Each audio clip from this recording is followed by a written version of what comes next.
Hi, I'm Aki, and I was living in Scotland for 5 months. I went on a small road trip through the mountains with my partner. We saw red deers, lots of squirrels, hiked up the Cairngorm mountains, which was truly amazing, even though it wasn't off to a good start. I was pissed. Went for a walk in a stunning forest and saw lots of other places.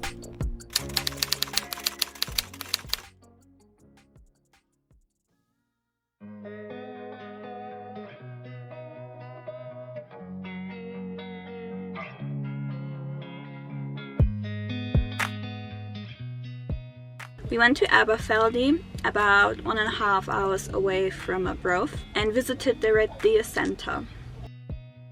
First we were introduced to a white owl, which I didn't expect and didn't know about. And well, they were talking about it for half an hour and I was impatient. I wanted to meet the red deer and feed them. The owl actually made me sad because its feet were attached to a string, so you could hold it and hold it back from flying away. And I can imagine if it tries to fly away after time, the feet will get sore and hurt. And when we finally got to feed the red deers, I was disappointed because I thought it's gonna be like the reindeer center, but you couldn't enter their living bit. You were feeding them at the fence. But those animals were nonetheless so beautiful, and the mist made for a stunning atmosphere, which I really associate with Scotland. So how are reindeers and red deers different? Well, first of all, the color is different. The red deers obviously have a rather red tint to them, and they might be a bit more aggressive or dangerous and actually make sounds. The reindeers don't make any sounds at all. They're really quiet and more peaceful, I guess.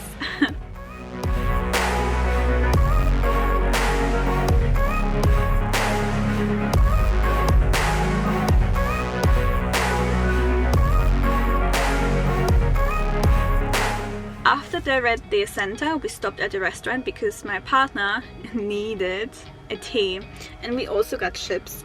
I even got the soup of the day because it was vegan. It was leek and potato soup. This detail will be important later, so remember it. Soon the sun was setting, and I can't believe how early the sun was setting in December. It was way too early. Although the camera didn't pick it up, the moon and the sky was purple, and I've never seen anything like that before. And this moon seemed huge, enormous. We arrived at Pattack Falls. My camera didn't pick up things in the dark very well. Sadly, it was already getting dark and the viewpoint was under construction. We still had a beautiful walk and no one else was there. This is something I love about Scotland. You feel like the world belongs to you and everything seems possible. There's something inspiring and motivational about the cold and the lush nature. It feels empowering. And I always thought that summer was my favorite season, but Scotland taught me different. A quick story about the hotel we stayed at. I've actually already stayed there during the first road trip through the mountains, and I had issues with my room, and I talked to a couple about it, and we actually got the room this couple stayed in. What a funny coincidence.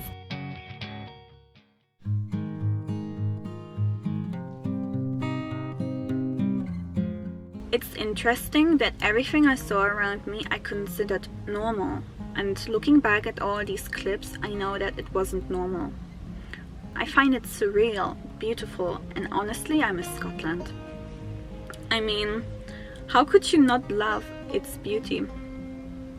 I did appreciate my time here in nature, but I should have appreciated more, and I surely will return. On the second day, we hiked up the Cairngorm mountains. But first, we went to the cafe because my British partner needed a tea again. And I've got the soup of the day again. And guess what? It was leek and potato soup. Again. And it was expensive. It was £5 for a teeny tiny bowl. But yeah, it was worth it. You will see why. So my plan was to use the lift or gun barrel to get up the mountain and hike up there. Those plans were crushed because the gun barrel was out of order. I was pissed. What was meant to be a, 10-minute drive turned into an awful 2-hour hike, and we didn't even know if we were going the right way because no one else was going that way. Well, I guess it's because we were the last ones to go up and to go down again. I was so annoyed, and it took me a while and many breaks uphill until I cooled down. The view was really something. It was stunning.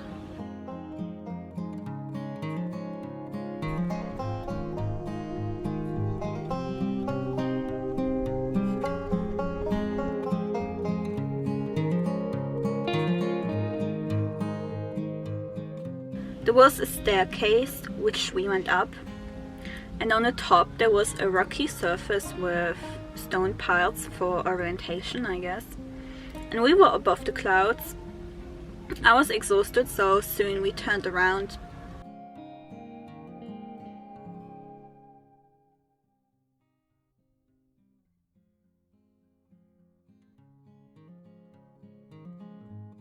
We actually had a lot of fun going downhill. Well, we didn't go down, we were sliding downhill.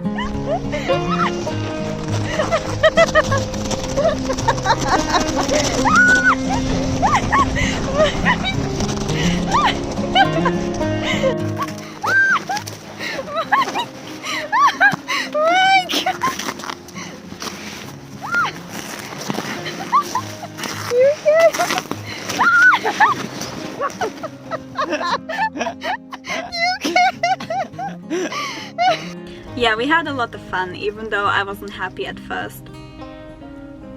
I don't have to mention that this took us all day.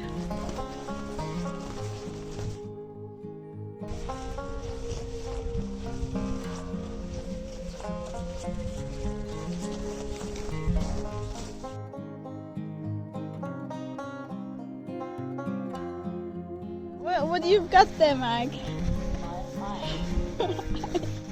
Show me your eyes. Don't touch my eyes. Okay. Fucking.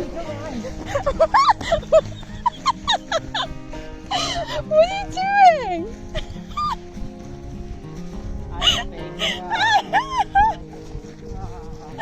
You're so silly.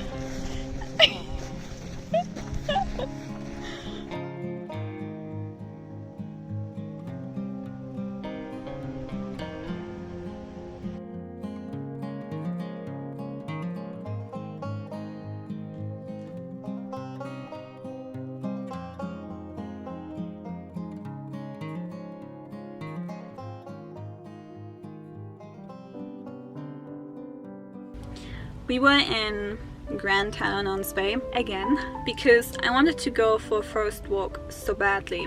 It's mesmerising there. This walk was magical from the second we arrived. My partner spotted squirrels playing as soon as we arrived.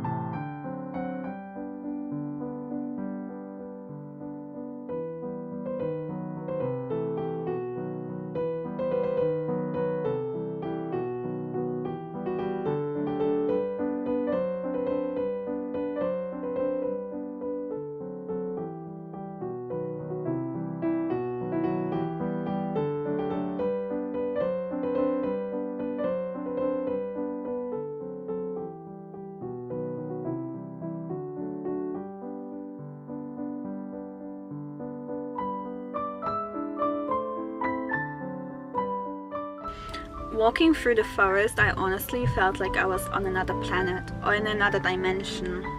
I completely forgot about life and society and entered a meditative state of mind.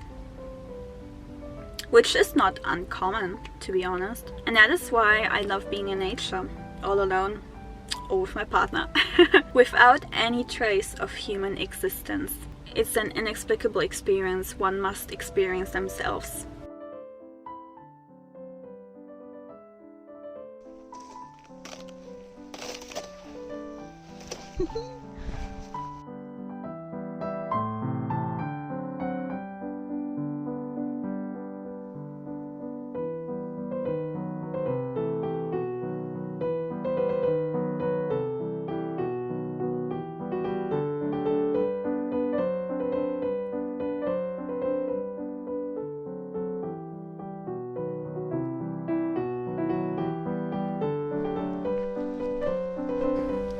And if you remain calm and become aware of your surroundings, you will spot things you would have never spotted.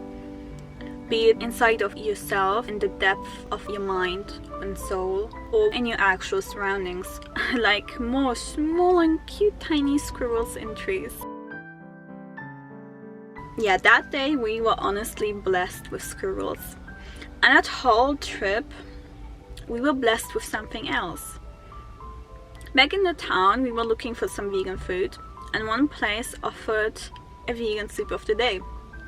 Now have a guess what kind of soup? Yes, leek and potato, again, 3 days in a row, can you believe it? Well, we also got chips, and eating warm food to warm up yourself felt so good. And so we started the loop back home.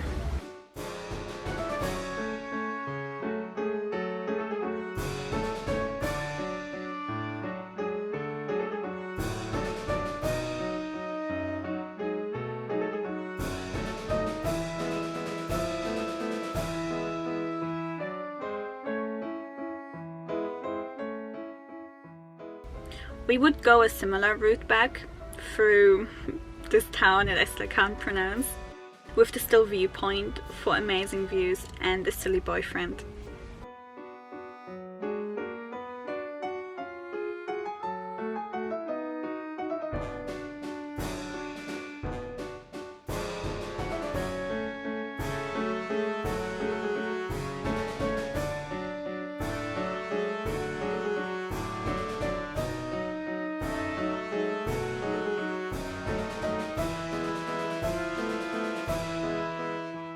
And we would also go to the Queen Victoria's viewpoint. It was fascinating to be back and see the changes. I have been here in autumn and now it was winter. And yeah, same with the still viewpoint. I was there also 2 times, in autumn and in winter. After the walk, the sun was setting, and the most exhausting and dangerous part of the trip began, the drive back through the mountains in the dark. I wanted to take a different route to avoid the high mountains and possible snow, because well, I had a weak car. It seemed too dangerous, and I was hoping the route I picked would lead us downhill. It kind of did, but there were a lot of curves, and it was dark and a long way. I wasn't exactly scared, more like worried. There were some big slopes up and down, and I was worried that I wouldn't be able to get uphill with my really weak car. But it just made it, and it was really exhausting. I also needed a break, so we stopped in the middle of nowhere, in a forest, in the dark. And on top of that, my partner left the car to go pee, just like in a horror film. But we made it back, safe and sound. And so ends an amazing and unforgettable road trip with my partner through the mountains in Scotland. See you soon.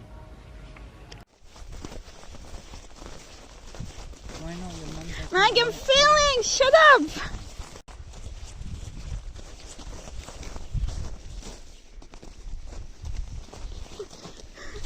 Stop it! Oh. We still had a beautiful walk and no one else was there. This is something I love about Scotland. You feel like the world belongs to you and everything seems possible. And the cold has something inspiring and motivational.